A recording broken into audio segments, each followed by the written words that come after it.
ठीक है, आज अपन थोड़ा स्ट्रिंग क्लास के बारे में डिस्कस करते। ठीक है, सो बेसिकली अगर आपको किसी ने पूछा आदित्य व्हाट इज स्ट्रिंग, तो क्या बोलोगे?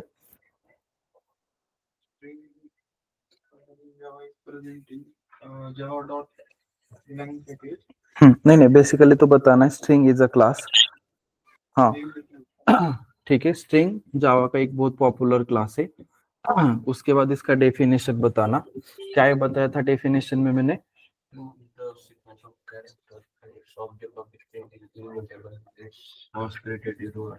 ठीक है, आप बोल सकते हो string is a sequence of character. उसके बाद कुछ कुछ लोग इसको बोलते ठीक है, कलेक्शंस ऑफ कैरेक्टर भी बोल सकते। वो जावा के अंदर स्ट्रिंग क्लास के जितने भी आप लोग ऑब्जेक्ट्स क्रिएट करते हो, ठीक है, objects of string class are immutable. तो इम्यूटेबल मीन्स क्या? कांस्टेंट, इसको आप लोग चेंज नहीं कर सकते। इसके जितने भी ऑब्जेक्ट है वो क्या होते? फिक्स होते। राइट, यहाँ तक अपना डिस्कशन हुआ था। तो देखो, अगर कोई आपको पूछेगा स्ट्रिंग, तो स्ट्रिंग के बारे में ज्यादातर पूछेगा क्या? फिक्स क्वेश्चन नहीं, 3-4 क्वेश्चन पूछे जाते। ज्यादातर स्ट्रिंग के ऊपर आपको लॉजिकल प्रोग्राम्स पूछे जाते। तो मैं आपको अभी कुछ लॉजिकल प्रोग्राम बताऊंगा जो आपको कल मेरे को करके दिखाना है। तो कैसे करना है, क्या करना है, ये आप लोग कर क्या होगे, मैं किसी को भी बोल सकता हूँ ऑनलाइन में स्क्रीन शेयरिंग पे मेरे को वो प्रोग्राम दिखाना, तो आपको वो प्रोग्राम दिखाना पड़ेगा। तो बिफोर स्टार्टिंग द प्रोग्राम अपन थोड़ा थियोरेटिकल डिस्कशन कर लेते। तो देखो, स्ट्रिंग के बारे में अगर कोई पूछेगा तो स्ट्रिंग नॉर्मली ये फाइनल क्लास है। ठीक है, इस क्लास को आप लोग एक्सटेंड नहीं कर सकते। इसके अंदर जो भी इनहेरिटेंस फंक्शनलिटी वो ब्रेक किया है, बिकॉज इस क्लास को इन लोगों ने फाइनल बनाया। स्ट्रिंग क्लास को समझना है बोले तो अपन एक्चुअल में उसकी मेथड्स को समझते हैं। स्ट्रिंग क्लास के अंदर बहुत ज्यादा मेथड्स इन लोगों ने प्रोवाइड किए जो एज अ यूटिलिटी मेथड्स अपन यूज कर सकते। ये जो स्ट्रिंग क्लास है ये basically Java dot lang package के अंदर आप लोगों को देखने को मिलेगा। कहाँ पे अवेलेबल है? जावा डॉट लैन पैकेज के अंदर अवेलेबल है। स्ट्रिंग क्लास के ऑब्जेक्ट जितने भी है ये इम्यूटेबल्स ऑब्जेक्ट है। एक बार ऑब्जेक्ट बना तो अपन इसको चेंज नहीं कर सकते, वो कांस्टेंट होता है, फिक्स होता है। ठीक है, ये हुआ बेसिक आइडिया। इसके ऊपर सबसे इंपॉर्टेंट क्वेश्चंस आपको पूछा जाएगा, what is difference between string object. So string के ऑब्जेक्ट बनाने के लिए अपने पास दो ऑप्शन है। एक अपन स्ट्रिंग का ऑब्जेक्ट बनाते बाय यूजिंग न्यू कीवर्ड, ठीक है, और जो सेकंड है आपका है स्ट्रिंग लिटरल। तो आप लोगों को इसमें डिफरेंस पूछा जाता है। तो मेरे को आप लोग जरा प्रैक्टिकल डिफरेंस बताना कि लिटरल से ऑब्जेक्ट बनाने के बाद क्या होता है और न्यू कीवर्ड से ऑब्जेक्ट बनाने के बाद क्या होता है। यस, ऑनलाइन ऑफलाइन सब लोग एक एक पॉइंट बताना, थोड़ा प्रैक्टिकल ओरिएंटेड पॉइंट बताना, थियोरेटिकल से। नॉर्मली ये जो ऑब्जेक्ट अपन बनाते हैं string, s is equal to, ये कैसे बनता है, न्यू और स्ट्रिंग मैंने यहाँ पे दिया फॉर एग्जांपल एबीसी। तो आप लोग बोल रहे हो कि अगर अपन न्यू कीवर्ड यूज करते it will always create a new memory. ठीक है, ये क्या करता है, ऑलवेज नया मेमोरी बनाता है। हाँ, उसके बाद न्यू कीवर्ड से बनाते हैं हीप मेमोरी पे और ठीक है, ये जो न्यू कीवर्ड वाले ऑब्जेक्ट है ये नॉर्मली कहाँ पे जाके स्टोर होते? हिप मेमोरी के ऊपर। मेमोरी पे, लिटरल वाले कांस्टेंट पूल एरिया पे। ठीक है, ये जो ऑब्जेक्ट्स स्टोर होते ये कहाँ पे होते हैं? कांस्टेंट पूल एरिया के ऊपर। हाँ, प्रत्येक वेळेस आपण न्यू कीवर्ड किंवा ऑब्जेक्ट बनवतो तेव्हा तो नवीन ऑब्जेक्ट म्हणजे नवीन मेमरी लोकेशन त्याला अलोकेट होते. पण जेव्हा लिटरल्सने आपण ऑब्जेक्ट तयार करतो तेव्हा ते चेक करते अगोदरच ते कंटेंट सेम आहे का. जर सेम असलं तर ते त्याला रेफर करते, नाही तर ते नवीन बनवते. ओके, सो यहाँ पे अगर न्यू कीवर्ड से ऑब्जेक्ट बनाते it will always create a new memory on heap memory. But अगर अपन लिटरल से ऑब्जेक्ट बनाते that object is already present in our constant pool area, so it will not create a new object, it will create a new reference variable and exist to the refer to the existing object only। तो वो literal का concept है।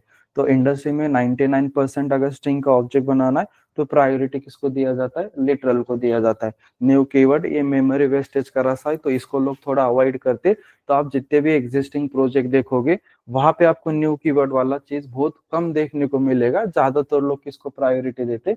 Literal वाली चीज को priority देते, because वो memory भी सेव कर रहा है। उसके बाद आप लोगों को पता है कि न्यू कीवर्ड से ऑब्जेक्ट बनाने के बाद बैकएंड में ये दो ऑब्जेक्ट बनाता है। जैसे मैंने आपको कोर जावा में पढ़ाया था, एक ऑब्जेक्ट आपका हीप मेमोरी पे चला जाता है और दूसरा ऑब्जेक्ट अपना कांस्टेंट पूल पे कांस्टेंट चला पूल जाता पे, है। लेकिन रेफरेंस वेरिएबल ऑलवेज रेफर किसको करता है? हीप वाले को करता एक वाले को है। लिटरल में ओनली वन ऑब्जेक्ट एक ही क्रिएट होता ऑब्जेक्ट है। हाँ ठीक है, और वो कांस्टेंट पूल एरिया पे। कांस्टेंट पूल एरिया के ऊपर जाके स्टोर होता है, वहां पे नया ऑब्जेक्ट क्रिएट नहीं होता। अब जैसे आप लोग ये वाला चीज ऐड करोगे तो इसके ऊपर आपको इंटरव्यू में क्वेश्चंस पूछे जाएंगे। अब ध्यान से देखना, मैंने एक ऑब्जेक्ट बनाया string s is equal to, मैंने यहाँ पे लिखा है जावा। हम लोग ये ज्यादातर एक्सपीरियंस बेसिस पर इंटरव्यू में क्वेश्चंस पूछते। मैंने यहाँ पे लिखा है string s1 is equal to new string, और यहाँ पे मैंने पास किया s।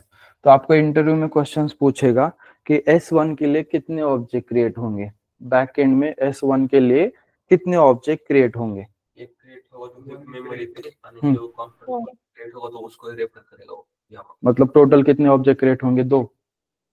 एक s1 के लिए बात चल रही है अपनी। s1 का अपन डिस्कशन कर रहे हैं, आपको क्वेश्चन पूछा है how many object it will created backendly for s1 reference.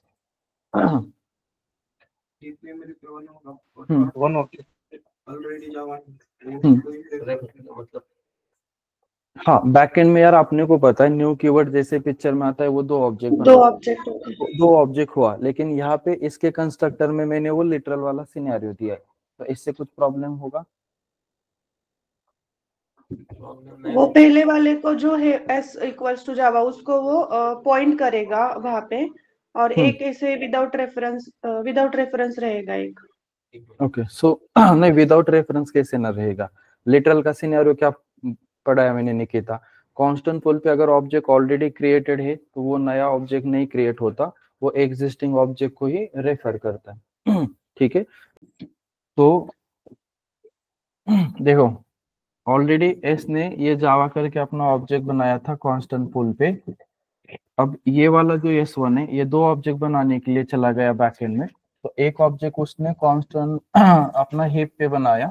ये जो s1 है ये हीप को पॉइंट कर रहा है।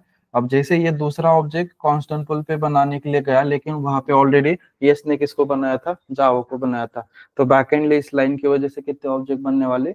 दो ही ऑब्जेक्ट बनने वाले। अब देखना, मैंने फिर से यहाँ पे किया string s2 is equal to मैंने लिखा s1 प्लस यहाँ पे डाला p फॉर एग्जांपल qr। तो अभी आपको क्वेश्चन पूछा है s2 के लिए कितने ऑब्जेक्ट क्रिएट होंगे, तो आप अभी कैसे बताओगे कि इसके लिए दो ऑब्जेक्ट बनेंगे, चार ऑब्जेक्ट बनेंगे, या 5 ऑब्जेक्ट क्रिएट होंगे बैकएंड में? क्योंकि s2 के अंदर अपन s1 को पास किए और s1 का इनिशियलाइजेशन न्यू कीवर्ड से हो रहा है, और उसके बाद प्लस अपन अपेंड करके qr दिए। तो एक्चुअल में ये जो s2 का ऑब्जेक्ट बनने वाला है ये कैसे बनने वाला है? जावा qr ऐसा बनने वाला है। किसका? s2 का। लेकिन इसके अंदर ऑलरेडी दूसरे ऑब्जेक्ट अपन यूज किए, तो how many object it will create for s2? आपको ऐसा इंटरव्यू में क्वेश्चंस पूछा जाएगा, तो विथ एक्सप्लेनेशन आपको एक्सप्लेन करना है। तो आप कैसे बताओगे कि इस s2 के लिए इतने इतने बैकएंड में ऑब्जेक्ट बनेंगे बोल के, और वो अपन को प्रूव करना है। यस, ऑनलाइन वाले लोग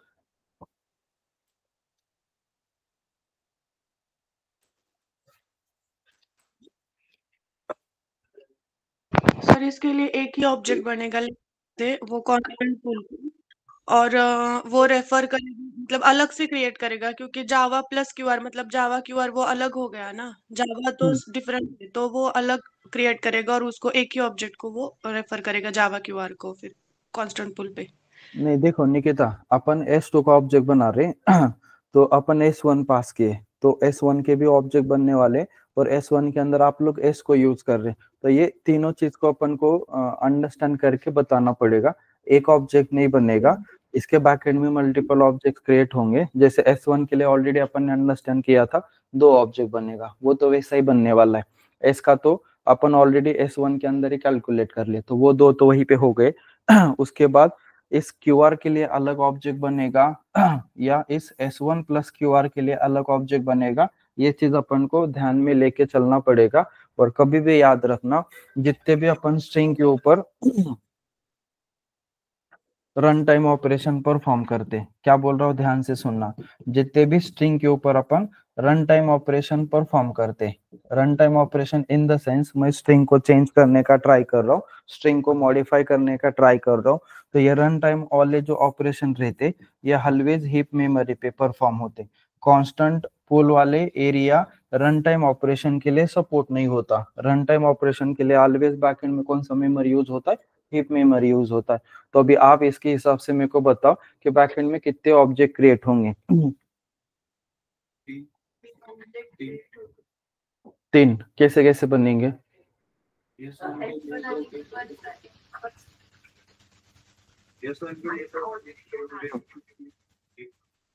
ओके, तो इस टाइप के क्वेश्चंस आपको पूछे जाएंगे, तो कल के लेक्चर के पहले ये प्रिपेयर करके आना है कि आप लोग कैसे आइडेंटिफाई करोगे कि कितने लेक्चर्स बने, कितने ऑब्जेक्ट बनेंगे। कल मैं फिर से 2-3 सिनेरियो आपको पूछूंगा, तो इसमें कोई कंफ्यूजन नहीं होना चाहिए। ऑनलाइन वाले लेख समझ ले, जिनल क्या चेक करना है, निकिता, रश्मिता, रेशमा किसी को है आइडिया ये इसके इस टाइप के सिनेरियो किसी ने कभी देखे क्या? No sir. सर म्हणजे जर आपल्याला जसं S1 दिले तर आपण त्याला पण कन्सिडर करून त्याचे हो, पण ऑब्जेक्ट एक्सप्लेन त्याचे पण करायचे. फक्त ऑब्जेक्ट S2 एक्सप्लेन कर. डिटेलने झालंय म्हणून नाही करायचं. नहीं नहीं तसं नहीं, मग ते तर सिंपलच होईल ना। आप अगर S2 के अंदर S1 यूज कर रहे तो बैकएंड में S1 के भी ऑब्जेक्ट कंसिडर करने पड़ेंगे, प्लस QR का भी ऑब्जेक्ट कंसिडर करना पड़ेगा। अब S1 के अंदर आप S कंसिडर कर रहे हो तो S को भी कंसिडर करना पड़ेगा। तो एट द एंड टोटल कितने ऑब्जेक्ट बनेंगे वो आपको बताना है। 5 बनेंगे, 6 बनेंगे, क्या विद एक्सप्लेनेशन, और किसकी किसकी वजह से क्या क्या होगा। जस्ट एक चीज याद रखना, स्ट्रिंग के ऊपर रन टाइम ऑपरेशन हुआ तो वो ऑलवेज कहाँ पे परफॉर्म होता है, हीप मेमोरी के ऊपर, वो कांस्टेंट मेमोरी के ऊपर परफॉर्म नहीं होता। तो भी आपको कुछ लॉजिकल प्रोग्राम्स बता रहा हूँ, वो प्रोग्राम्स आपको कल करके आना है।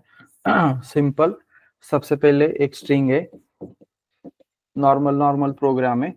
s is equal to, for example यहाँ पे मैंने लिखा संतोष, तो आप लोगों को मुझे स्ट्रिंग को रिवर्स करके दिखाना है। तो ये इनपुट हुआ, इसका आउटपुट आना चाहिए। इंटरनल कोई एपीआई मेथड यूज नहीं करना है, ठीक है, अपना खुद का लॉजिक लिखना है। तो आउटपुट आना चाहिए HSTONAS,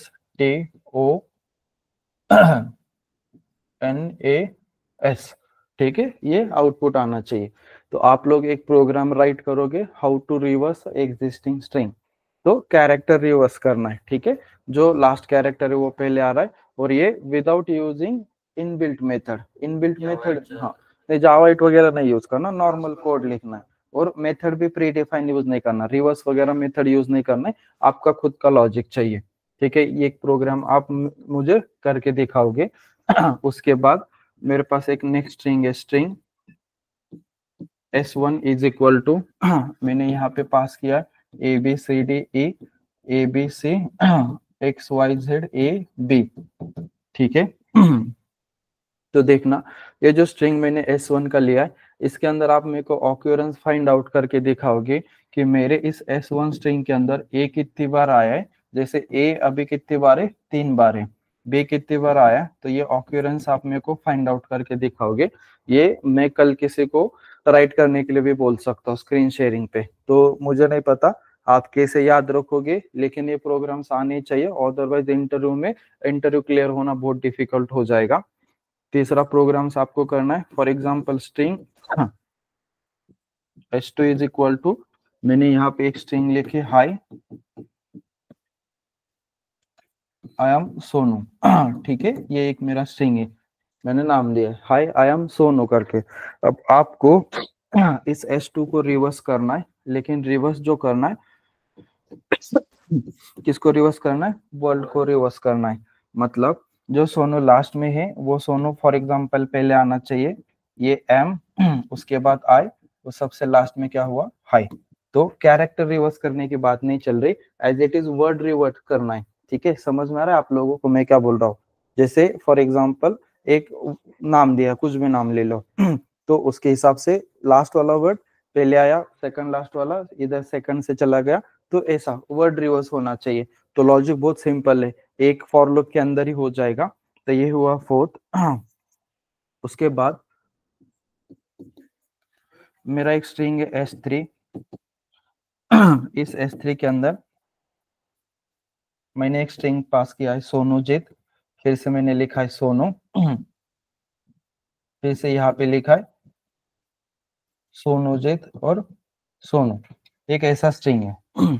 तो अभी मुझे आप लोग बताओगे कि इस स्ट्रिंग के अंदर सोनूजीत कितनी बार आया है उसका काउंट, और खाली सोनू कितनी बार आया है उसका काउंट।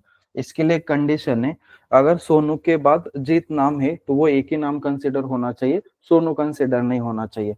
सोनू खाली इंडिविजुअल अगर रहेगा तो ही कंसिडर होना चाहिए। मतलब मैं बोल रहा हूँ सोनू वर्ड के बाद अगर जीत आए तो वो सोनू जीत वाला स्ट्रिंग कंसिडर होना चाहिए।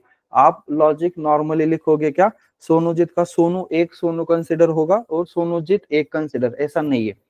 अगर सोनू वर्ड के बाद जी थे तो ये पूरा स्ट्रिंग क्या कंसिडर होना चाहिए, सोनू जीत। सोनू काउंट कब होगा, खाली अगर कौन है, सोनू है। तो जैसे अपने स्ट्रिंग में सोनू जीत एक हुआ, ये एक हुआ, इसके बाद फिर से सोनू, तो दोनों का काउंट कितना होना चाहिए, दो दो प्रिंट होना चाहिए। तो ये लॉजिक आपको पूछा जा सकता है। तो ये हुआ 5th नंबर का प्रोग्राम। उसके बाद for example 5th, string s is equal to, for example यहाँ पे एक स्ट्रिंग दिए और इसी के साथ एक स्पेशल सिंबल है।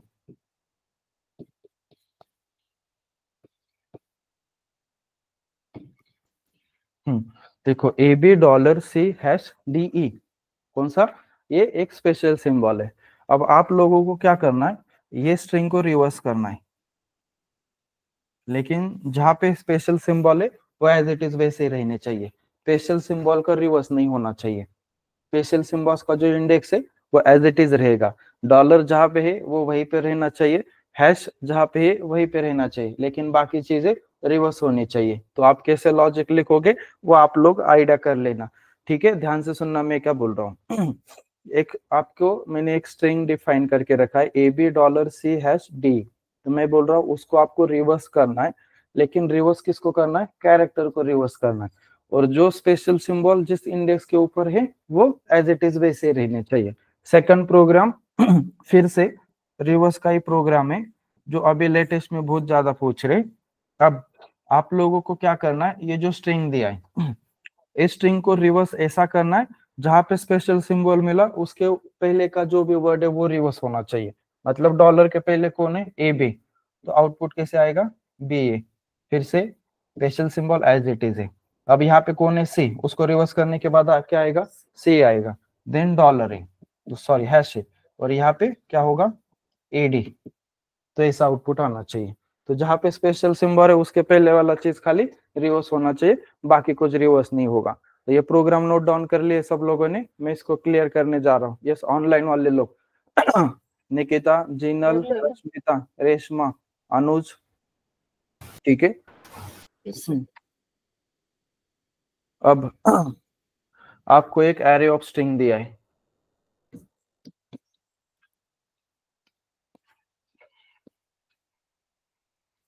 एरे ऑफ स्ट्रिंग है, एरे के प्रोग्राम बाद में बताऊंगा। इक्वल टू डायरेक्ट अभी लिखता हूँ, स्ट्रक्चर फॉलो नहीं करता हूँ। अजय करके एक स्ट्रिंग है, अमोल करके एक स्ट्रिंग है, अक्षय करके एक स्ट्रिंग है, फॉर एग्जाम्पल विजय करके एक स्ट्रिंग है, ठीक है। ये कौन है, स्ट्रिंग ऑफ एरे, इसके अंदर नाम है। अभी मेरे को इसका आउटपुट चाहिए, ये जो एरे है इसके अंदर के जो स्ट्रिंग है वो रिवर्स होने चाहिए, ठीक है। ध्यान से देखना, इसके अंदर के जो स्ट्रिंग है वो रिवर्स होने चाहिए, और वो जो नाम है वो एज इट इज वहीं पे रहने चाहिए। क्या बोल रहा हूँ, ध्यान से सुनना। जो विजय है वो विजय की जगह पे ही रिवर्स होगा, जो अक्षय है वो अक्षय की जगह पे ही रिवर्स होगा, उसके विजय पहले आएगा अजय लास्ट में, ऐसा रिवर्स नहीं चाहिए। जो वर्ड है वो रिवर्स होना चाहिए, वो एज इट इज वैसे ही होना चाहिए, और उसका एट द एंड जो आउटपुट है वो अपर केस में कन्वर्ट होना चाहिए। रिवर्स करके वो काय में कन्वर्ट होना चाहिए, अपर केस में। जैसे कि मेरा एरे है, पहला नाम है अजय, तो अजय का रिवर्स हुआ YAJA, हे अजय वहीं पे, खाली रिवर्स हुआ। उसके बाद अमोल है तो वो LMA रिवर्स हुआ, लेकिन मैं बोल रहा हूँ ये कन्वर्ट किस में होना चाहिए, अपर केस में। तो ये आएगा फॉर एग्जांपल YAJA ऐसा प्रिंट होना चाहिए, LOMA। ठीक है, समझ में आया कैसा प्रोग्राम लिखना है। ये जस्ट अभी मेरे को लेटेस्ट इंटरव्यू में प्रोग्राम पूछा था, तो वही प्रोग्राम में आपको बताया है कि एक एरे ऑफ स्ट्रिंग है, इसके अंदर आपको कुछ नाम दिए, वो नाम को आपको जगह पे ही रिवर्स करना है, उसको शिफ्ट नहीं कराना। और आप लोग एक प्रोग्राम ऐसा करो कि शिफ्ट भी करने वाला, मतलब विजय का रिवर्स होके विजय अजय की जगह पे आएगा, अक्षय का रिवर्स होके अक्षय अमोल की जगह पे आएगा, और ये दोनों लास्ट में शिफ्ट हो जाएंगे। और एट द एंड आउटपुट कैसे होना चाहिए, अपर केस में प्रिंट होना चाहिए। तो ये प्रोग्राम आप लोगों को मुझे कल करके दिखाना है। कुछ भी इशू वगैरह आता है तो अपन देख लेंगे, लेकिन एट इज इट आपको आउटपुट मिल जाएंगे। नॉर्मल चीजें यूज करना है।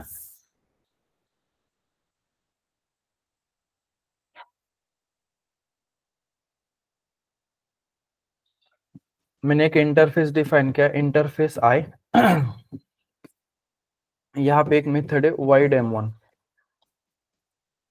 इंटरफेस के अंदर की बाय डिफॉल्ट मेथड्स कैसी होती है, पब्लिक एब्स्ट्रैक्ट होती है। यहाँ पे नहीं लिखा तो भी वो बाय डिफॉल्ट वही कंसिडर होने वाला है। एक क्लास से ए इंप्लीमेंट कर रहा है किसको, आई को। यहाँ पे मैंने वो मेथड को ओवरराइट किया और यहाँ पे लिखा वाइड M1 और इसका इम्प्लीमेंटेशन ऐड किया। तो ये मेरा प्रोग्राम सही से कंपाइल होगा क्या, या मेरे को कुछ इश्यू आएगा?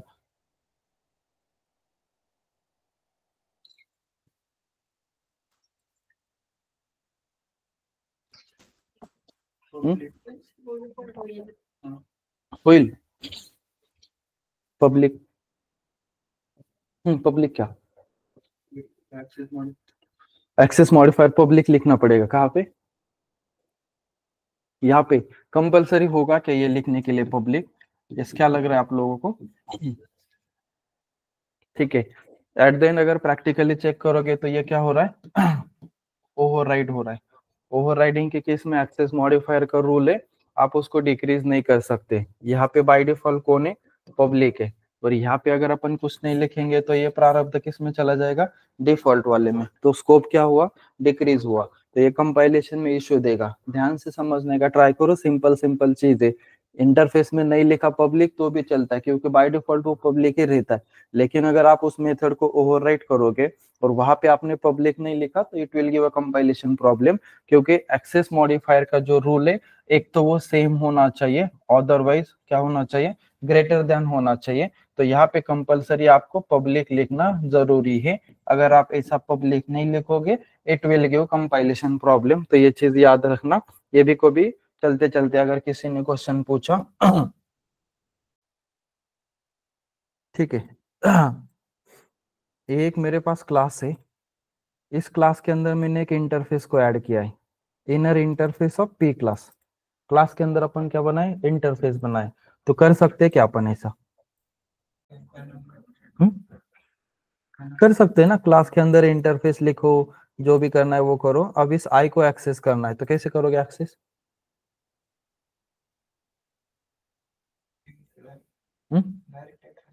कैसे करेंगे, वही तो कैसे एक्सेस करेंगे।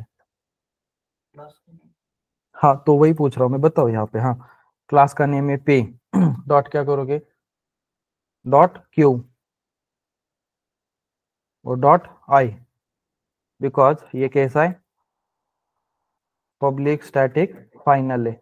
तो ये डायरेक्ट किसका एक्सेस कर सकते हो, क्यू। लेकिन क्यू को एक्सेस करने के लिए कौन चाहिए, पे चाहिए, क्योंकि क्यू किसके अंदर है, पी के अंदर है। तो आप लोग नॉर्मली सबसे पहले पी को एक्सेस किया, पी के थ्रू में क्यू को एक्सेस किया, और क्यू के थ्रू अपन किसको एक्सेस किया, आई को। अपन देखे थे वो एक लॉजिकल प्रोग्राम इनिशियल लेवल पे। तो सिंपल है, इसमें कोई कंफ्यूजन नहीं होना चाहिए। क्लास के अंदर अपन इंटरफेस बना सकते, कुछ प्रॉब्लम्स नहीं है। अब इसके अंदर मेरे को जरा बताओ कि इस इंटरफेस के अंदर एरर क्या है।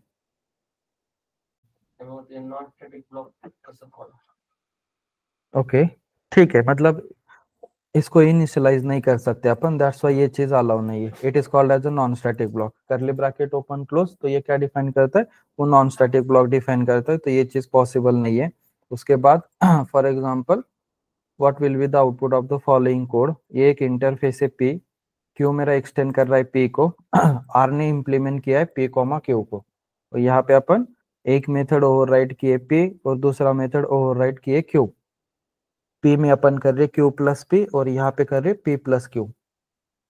देन अपन आए मेन मेथड के अंदर, मैं ऑब्जेक्ट बनाया R R is equal to new R, R dot method P call हुआ, R dot method Q call हुआ। सांग प्रारब्ध काय प्रिंट होईल? आरच्या ऑब्जेक्टला आपण त्याला कॉल केले म्हणजे are dot method P, hmm. P मध्ये जाईल अगोदर आरच्या, हम्म. त्याच्यामध्ये पी मेथड चेक करेल, त्याच्यामध्ये क्यू प्लस पी आहे, हम्म. मग क्यू ह्याच्यामध्ये जाईल क्यू क्लास मध्ये, हम्म. नाही हा क्यू मध्ये जाईल, क्यू क्यू क्यू आणि पी पी पी प्रिंट होईल। क्यू क्यू क्यू आणि पी पी पी प्रिंट होईल। हा त्याच्यानंतर खाली आर डॉट मेथड क्यू मध्ये जाईल, हम्म. चेक करेल Q method P plus Q आहे, त्याच्यामध्ये पी मध्ये पी पी पी प्लस तसं नाही, क्यू क्यू क्यू हम्म. पुन्हा नंतर पी पी पी खालचं आणि पी पी पी आणि क्यू क्यू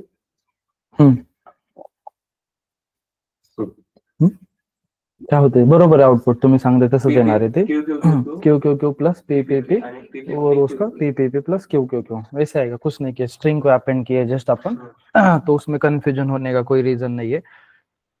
यहाँ पे इज द को फॉलोइंग कोड रिटर्न करेक्टली, हाँ ये सही है क्या? No sir. क्यों?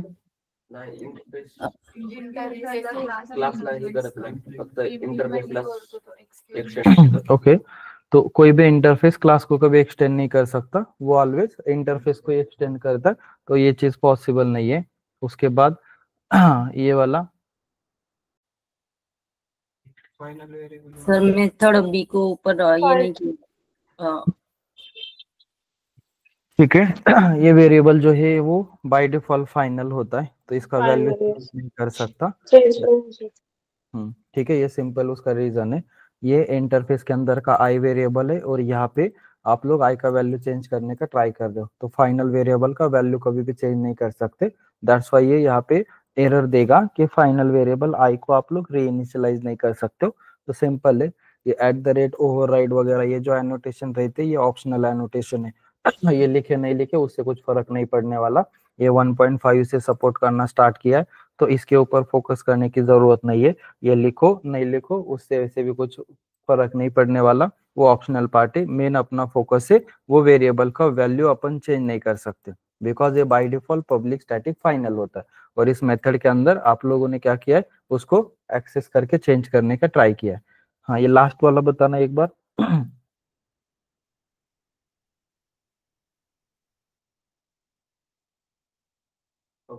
वो अभी आपको बताया था ना मैंने, वही है। यहाँ पे मेथड जो है बाय डिफॉल्ट पब्लिक एब्स्ट्रैक्ट वाले कैटेगरी में चला गया, ठीक है। और यहाँ पे मेरा वाई क्लास इम्प्लीमेंट कर रहा है किसको, एक्स को, तो वाई ने वो मेथड तो राइट कर ली लेकिन यहाँ पे एक्सेस मॉडिफायर ही नहीं दिया, तो बाय डिफॉल्ट किस कैटेगरी में चला गया, डिफॉल्ट वाले कैटेगरी में चला गया। और डिफॉल्ट वाले कैटेगरी में जाओगे तो उसका स्कोप विथ इन पैकेज हुआ। अब यहाँ पे पब्लिक है तो आप स्कोप को डिक्रीज किए तो वो नहीं कर सकते, तो आपको अगर एरर को निकालना है तो कंपलसरी यहाँ पे क्या लिखना पड़ेगा, पब्लिक, अदरवाइज इससे बड़ा जो ग्रेटर एक्सेस मॉडिफायर है वो राइट करना पड़ेगा, ठीक है। तो ये सिंपल इस टाइप के कुछ सिनेरियोस आपको पूछे जा सकते हैं इंटरफेस में, वो करना।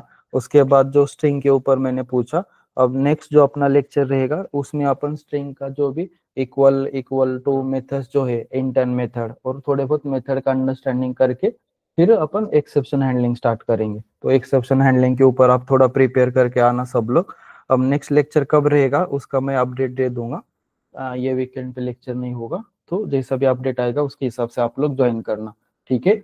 यहाँ तक तब तक आपका रिज्यूम वगैरह रेडी करने का ट्राई